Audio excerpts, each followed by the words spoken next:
नमस्कार, स्वागत आहे तुमचं वेदूस किचनमध्ये।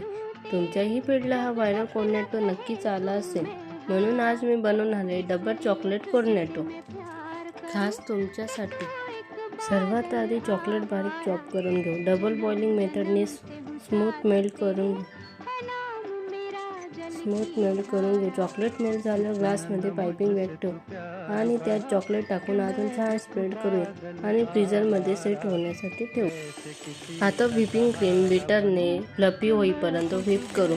त्यात व्हॅनिला एसेन्स आणि चॉको पावडर टाकून परत व्हिप करू। फ्रीजरमध्ये ग्लास बाहेर काढून घेऊ। आता आपले चॉकलेट छान सेट झालं आहे।